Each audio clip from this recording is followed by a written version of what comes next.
دیتی ہے۔ ایک مرتبہ ایسا ہوا، صحابہ کرام رضوان اللہ علیہم اجمعین کا وفد تھا،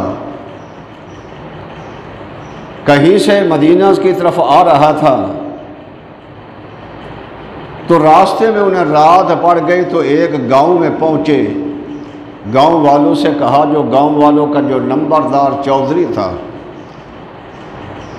اس سے کہا کہ بھئی ہم مسافر ہیں، ہمیں رات یہاں رہنے دو، کھانا وغیرہ بھی ہمارا بندوبست کر دو، ہماری مہمان نوازی کرو۔ ان گاؤں والوں نے کہا کہ ہمارے ہاں کوئی مہمان نوازی نہیں ہے، ہم کسی کے مہمان نوازی نہیں کرتے۔ انہوں نے کہا ٹھیک ہے۔ وہ اللہ کے گویا کہ صحابہ کرام ایک قسم کے درویش تھے، فرشتے تھے۔ انہوں نے کہا کہ ٹھیک ہے، آپ نہیں کرتے تو نہ کرنے تو کوئی بات نہیں۔ انہوں نے اس گاؤں سے باہر اپنا ڈیرا لگا لیا، چلو آج رات یہاں گزار دیتے ہیں، صبح کے وقت چلے جائیں گے۔ کچھ دیر گزری تو جو گاؤں کا جو چودھری تھا، جو نمبردار تھا، وڈیرا تھا، اسے کسی چیز نے کاٹ لیا۔ اب جو کاٹا تو اسے درد شروع ہوا، تکلیف ہوئی، ایسی تکلیف کہ اسے سکون نہ رہا۔ کبھی اٹھتا، کبھی بیٹھتا، کبھی دائیں طرف کبھی بائیں طرف اپنا پہلو بدلتا رہتا تھا، کوئی سکون نہ ہوا۔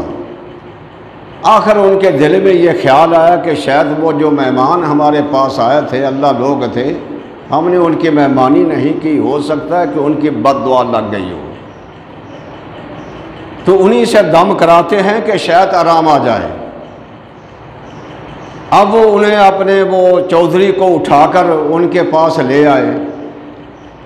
جب ان کے پاس لے آئے تو صحابہ کرام میں سے جو امیر تھا وہ کہنے لگا، میں دم کر دیتا ہوں، اسے آرام بھی آ جائے گا، لیکن شرط یہ ہے کہ پہلے 40 بکریاں ہم تم سے لیں گے، کیونکہ انہوں نے مہمانی بھی نہ کی تھی۔ تو لہذا صحابہ نے فرمایا کہ اب 40 بکریاں ہم پہلے لیں گے، اس کے بعد ہم دم کریں گے، یہ ٹھیک ہو جائے گا۔ اب وہ کہتے ہیں کہ مرتا کیا نہ کرتا۔ اب وہ بیچارہ تڑپ رہا تھا، اسے نے کہا کوئی بات نہیں، 40 بکریاں، فرما لے آؤ ابھی۔ 40 بکریاں لے آئے۔ صحابہ کرام سے فرمایا، اس سے امیر نے کہا انہیں ذبح کر دو، ذبح کر دیا کھانے کے لیے۔ اب وہ صحابی نے بسم اللہ پڑھی اور سورۃ فاتحہ، یہی سورت پڑھ کر اس کو پھونک مار دی، اسے آرام آ گیا۔ وہ جو تکلیف تھی وہ کس چیز کی، وہ ختم ہو گئی، آرام آ گیا۔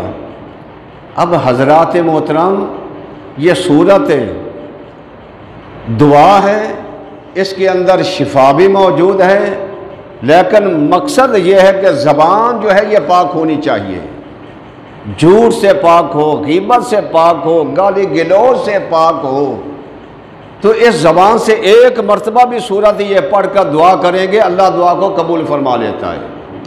اسی لیے سورت اسے شفا بھی کہتے ہیں، شفا بخشنے والی سورت جو ہے۔